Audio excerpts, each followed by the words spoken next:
C'est un réel plaisir pour moi de m'adresser à vous ce matin au nom du groupe thématique Environnement et Changement climatique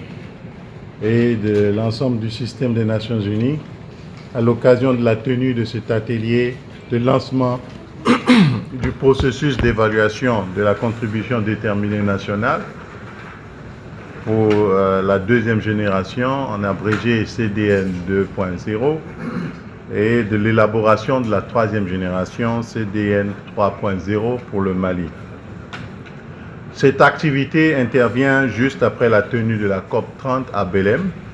au Brésil, qui a marqué un moment clé pour mobiliser l'effort mondial contre le changement climatique.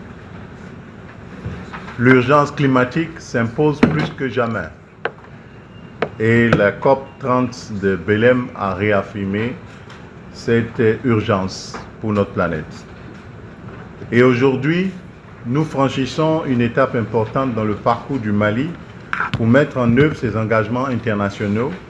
en tant que signataire de la Convention cadre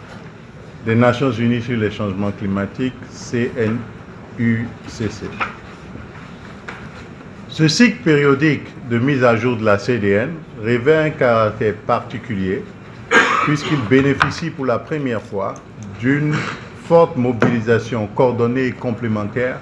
de l'ensemble du système des Nations Unies et des partenaires techniques et financiers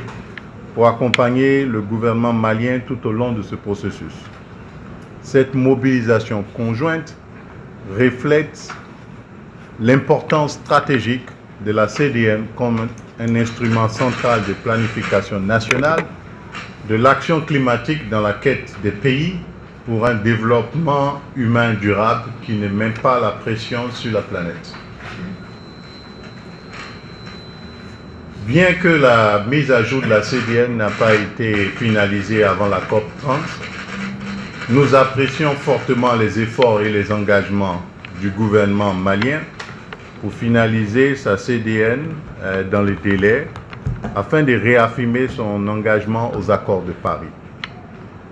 Le leadership du ministère pour ce processus n'a jamais fait défaut, donc on voulait saluer ça et présenter nos salutations à Madame la ministre. En conclusion,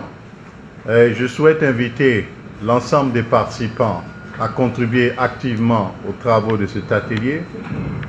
à partager leur expertise et expérience et à œuvrer collectivement à l'élaboration d'une CDN actualisée qui permettra au Mali de continuer à progresser sur la voie d'un développement résilient et durable.